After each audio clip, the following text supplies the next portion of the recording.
Now time for questions. If you have any questions to our speakers, then raise your hand. We have someone running around the room with a microphone, so you will be better heard. You can ask them both questions. And also, if you have a question and if it's possible, maybe you could stand up and state your name and the race you present. But now it's your time, so if you have a question, please just raise your hand. They are ready. Nobody. Or maybe this is not for a so big audience, but 4:54. Yeah, it's for the first time, and I'm not kind of gazelle type of person, as you see. Yeah, the question was about his personal best, yeah. Yes. Any other question? Yeah, there's one. Oh, the microphone is coming. Yeah.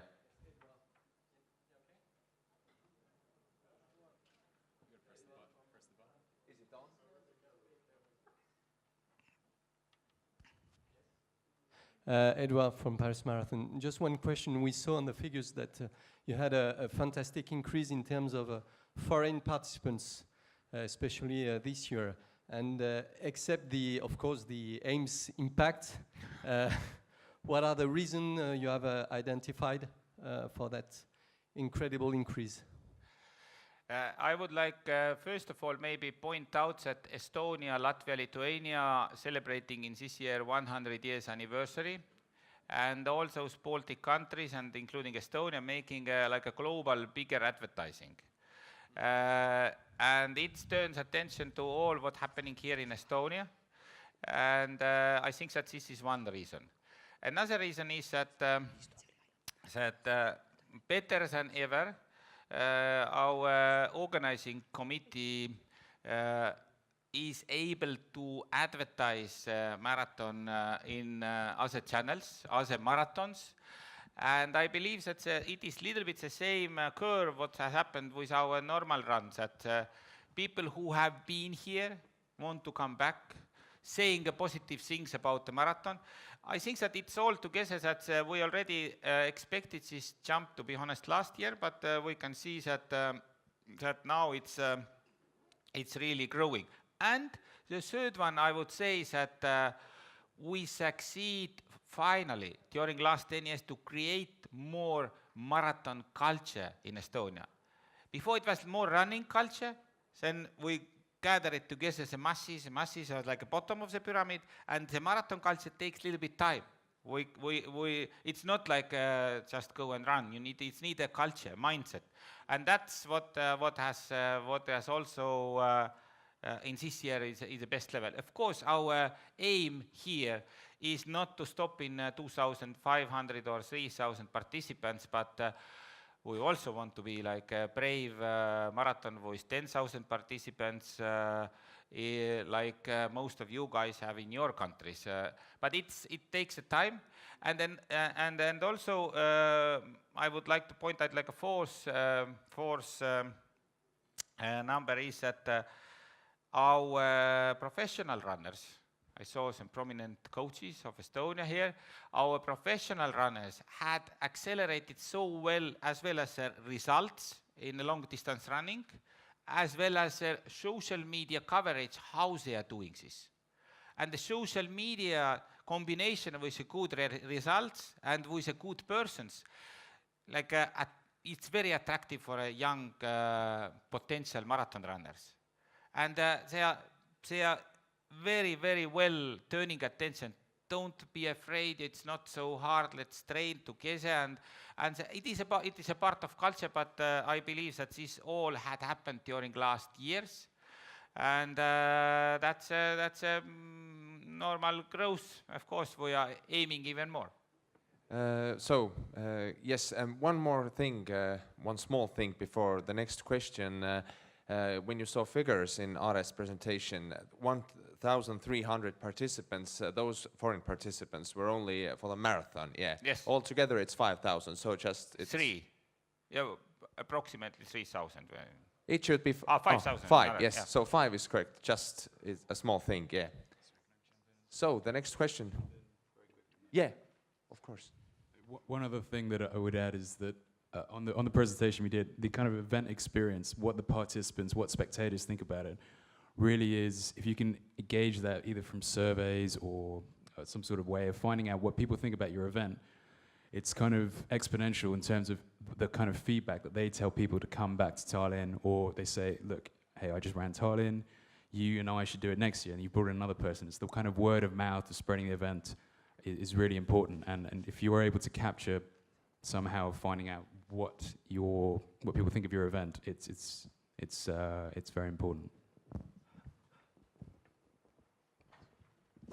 So yes, please. Next question. Oh, someone already has the microphone. Yes. Kathy McQuaid, and I'm from the Two Oceans Marathon in Cape Town.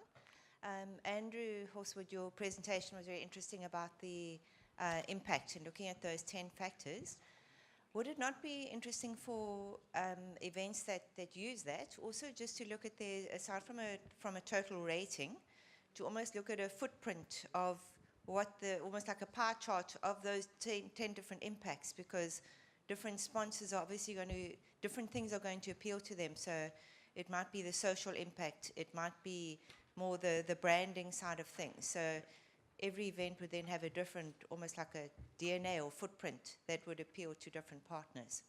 Yeah, that's very true. And I think one of the things that the discussion points is actually that I think distance running has a slightly different identity about how the impacts it can have. And I think what we've done in our events and the events that we study is that actually, yes, there are different factors that of which there are different kind of layers of importance to them. But the point is that you can, by having a score generated for a value generated for each impact, you can, as you wish, depending on the sponsor, the commercial partner you're looking at, if they're looking for a particular social initiative to get on board with, or maybe they want media coverage, you can promote it as you please. And I guess by having that kind of benchmark, you can say that, okay, the media coverage you got in one event might be this, but actually because of what we're able to generate, I think, we've got more numbers, or we've got more initiatives which can engage with people, therefore it might be worth you sharing coverage of our event or sponsoring our event instead of another one.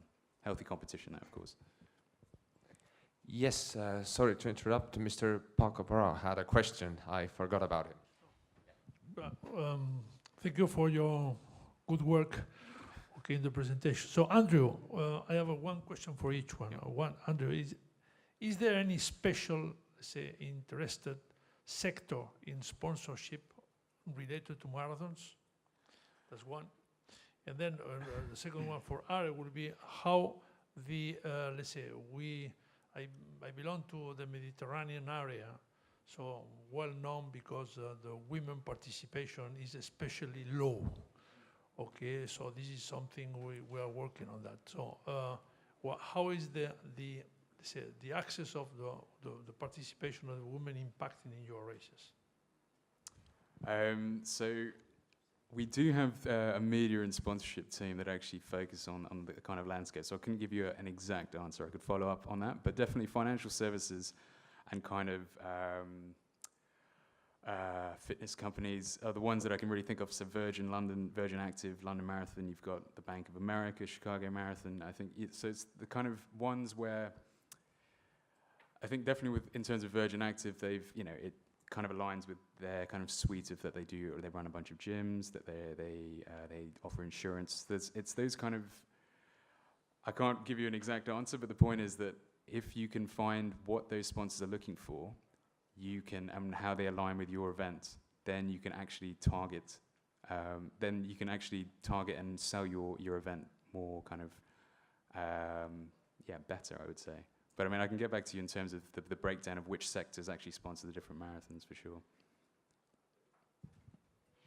And about women's, first of all, in our regions, women are very sporty, very active, and it historically comes from the Nordic, from the Finland, and very historical roots for women 10K runs, and they are having a big cultural heritage. It's very popular for women to run. But it is true that it is slowing down, little bit, had slowed down. But what we had done during last 5 years, 3 to 5 years, is that we especially focused on generating the new culture of female runners, new generation of female runners. And we started from this that we started to find what are the brands who are overall attractive to female young athletes or young persons. And we need, first of all, to spell through their brand's mouth, to invite them to the run. And secondly, we really accelerated the social media machine to female potential runners, to use local influencers, musicians and so else, to invite them to run, to just have a running experience. And summary of all of this, 3-4 years ago, we started with we ran Tallinn special event for youngsters, accompanied with a Nike, what is definitely speaking to the younger generations. And the target audience was 14 to 16 years old girl or female. And it was really positive way shocked that in the first year already we achieved like 1,000 something participants. In this year we're expecting already 4,000. And the ratio of the female participants is really like 50-50, if I have a correct memory from the last registration.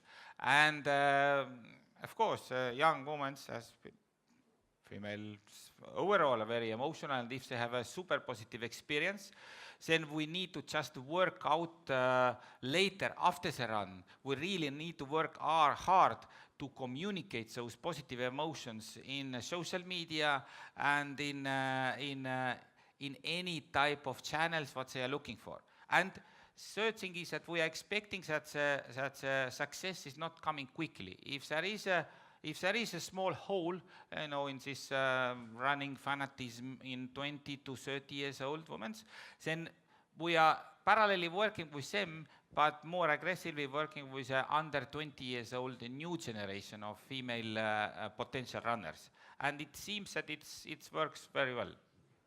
So, yes, thank you. Time for our next question. Many hands there. Who has the microphone? Okay, so the lady first. Then you. Hello, so my name is Anna. I'm from Yerevan Marathon, Armenia. And my question is to Arep. You have shown the growth of participants in Tallinn Marathon. And my question is about your team. How big is your team now? And did it grow starting from the first year and now during these 18 years? Oh, I would like that you will pass the microphone to Mati Lillialik, who had never seen our prominent organizers and a member of the board, Mati Lillialik, in a back row. Big, put hands together. He's behind of all the running culture in Estonia.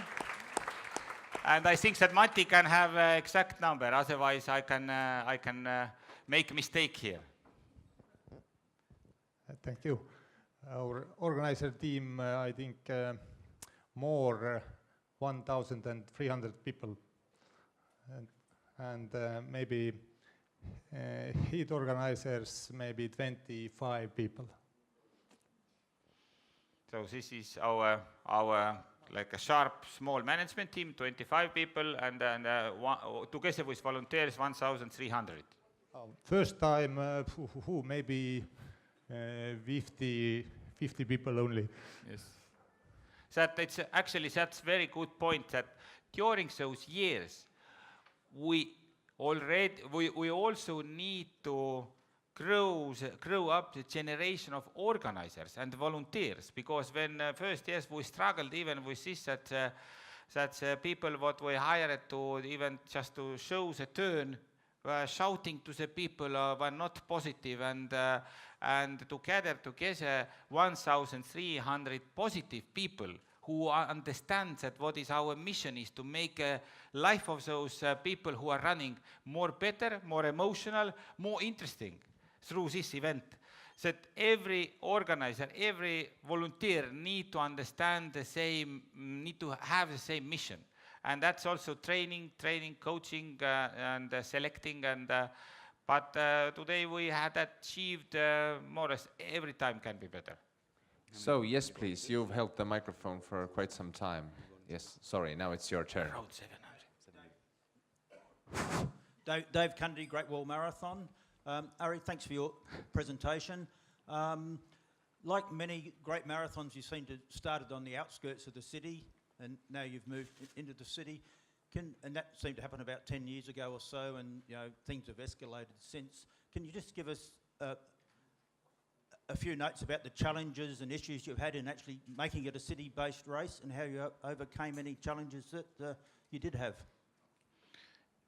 I think that the biggest and the first issue was a mindset of all kind of sites, the city government, entrepreneurs, local people who are living in the center of city, that to make a move, to make a new place for a marathon, I think that's the biggest, now looking backwards, is that we need more to focus on communication, or better and positive communication, all people who are like linked with this. It means that the local people who live in the center of city, to close the roads and to say to all car owners that it is closed today. It is most biggest challenge, because you're getting immediately 1,000 negative feedback in social media and in comments in public newspapers and the digital websites. But it came better and better with every year. Of course, this is a part of culture. People already know that the second weekend of September, this thing is happening, and this thing is positive thing, and popularizing self. The closing the roads by communication and having a positive feedback. A second thing in the first years was that to close the road in that massive way for a marathon track, we need a special amount of traffic signs. Any kind of plastic, aluminium, and any kind of equipment for just closing the roads sharply in this short time frame, and then taking them off also. This was also a challenge for a city special department in the first years. And principally, we helped them to describe what is needed, where is needed, and finally, from our side also, to invest money into those in this equipment, and to use principally sponsorship money also a little bit to this. A third thing, what was I would say.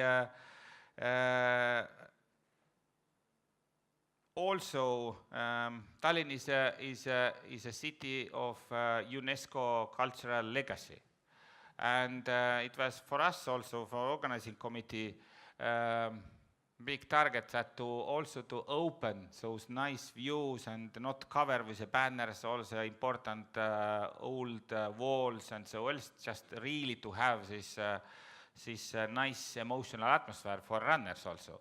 That also. In the first years, we made photos and made hundreds of scripts in the print that where we cover, how we cover, that overall how and where to put this communication. Because we really want to not only to put the sponsor logos, but also to distribute the emotional sentences and so else, just to give the runners this positive feedback. But overall, I would say that maybe Matti agree with me, but overall I think that all we got only positive, finally, only positive conclusion kind of this, that it was very right decision to bring to the center of city by popularizing the run, by popularizing the sports, and changing the mindset of the much bigger amount of people. And that's finally, that's why it's difficult for me to even name those challenges, because it was so positive memories from those last 10 years. Yep. So let's continue. There were quite some hands raised on the left side, yeah, but someone already has the microphone. Yes, please.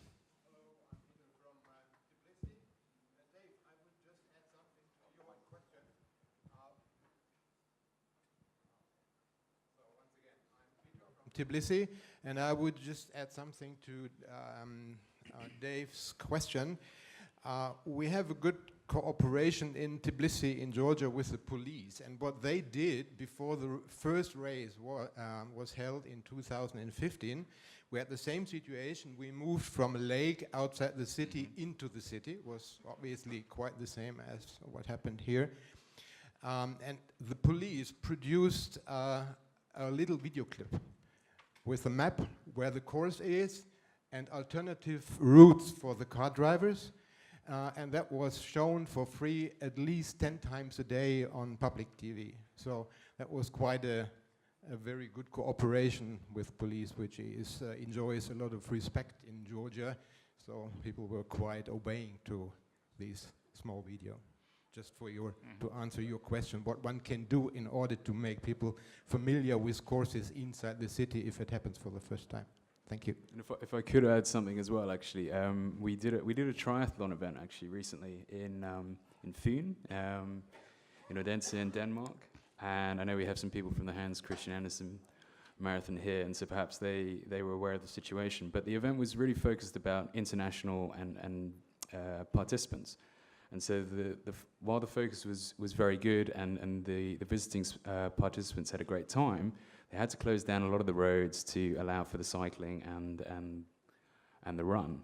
And in the first couple of days, the kind of notification to the kind of locals was not conveyed as well as it possibly could have, unfortunately. And there was a lot of negative sentiment on social media. And if you don't get the buy-in of the locals and of the city officials, it makes it very difficult. And it was quite interesting that I had locals coming up to me and saying, you know, what's this event that's happening in our city? It wasn't well informed to the locals that there was an event going on and that there was traffic that needs to be sorted out. There was alternative routes, and to be fair, they managed to fix it as the event went on. But obviously, the initial kind of feedback was not very positive. And I think, yeah, just remembering the kind of buy-in from the locals and the city officials really goes a long way to kind of the perception of the event for everyone. So, yes, please, sir. Yes, my name is Rainer. I'm from Kuala Lumpur Marathon, and I have a question on the revenue you mentioned. 2.2 million tax revenue from your marathon, whereas 1.5 million revenue from new citizens. So are those citizens coming to Tallinn because of running, or are those citizens coming to Tallinn and by coincidence are runners as well? As I said, that we have all total during last 10 years, 50,000 people had came to Tallinn to live. And of course, they are coming here for work, for entrepreneurship. Nobody come here especially only live here because that's a super good place to run. But I believe that during those last 10 years, Tallinn had made hundreds of kilometers new running tracks and new roads. And the value of our organized sporting events had changed the mindset or developed the mindset of the city that to make it more runner and sporty friendly. And I think that, as I said also, that if 1% of only those people, and maybe 500 people, just choose Tallinn as a good place to live, because that is also a good place to make sports, then it's like a unidirectional impact of our organized marathon. Of course, a very directional impact is, as I said, is domestic and foreign tourism. But I think that this is I would say, sometimes missed this explanation to the cities that, or this contact is maybe not enough deep with those cities that those what the running culture and running event organizers really bringing to the city. It's of course older cities, it's difficult to change something. We have very new city quickly growing and we have a lot of land outskirts and so else, and city is developing really geographically also very fast. But we see the sponsorship from the city side also like a communication, two-way communication. And more cities interested to ask from us also that what kind of sports facilities and roads where to build and how to turn attention to those things. It is we believe that this is make sense. We have almost 10 more minutes for questions. So, yes, Hugh, please. I'll give you the microphone. Hugh Jones, I'm secretary. I'd like to ask Andrew, I was very intrigued by the starting off with the apples and oranges thing. I thought this is really what it's all about. But, and you then produce this sort of nutritional value type thing. But the nutritional value of an event is are you saying that that's assessed according to these 10 pillars, and it's a different unit it's a sort of legacy unit, it's a sporting unit, it's a cash unit, and how much do you think can you really get away from always bring it down to a cash value that you can crystallize all those inputs into?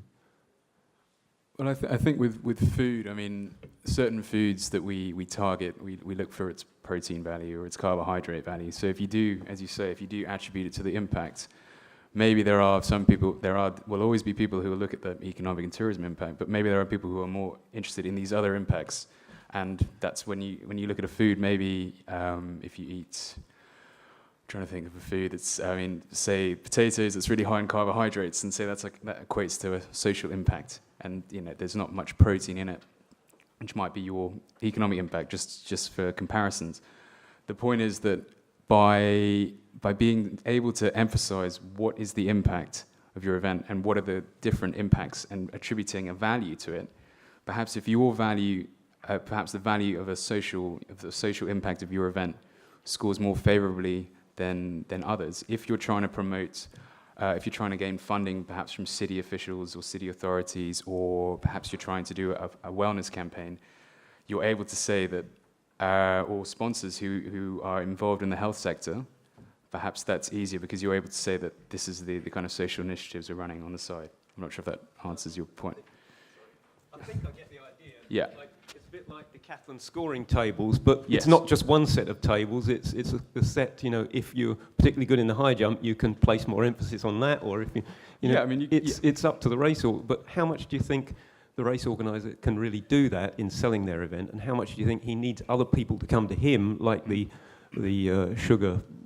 cane sugar people coming to the event to emphasize that aspect of it on their behalf? I mean, I think a lot of the kind of data is actually quite achievable already. I think as Ari said, he's capturing participants, he's capturing where they're from.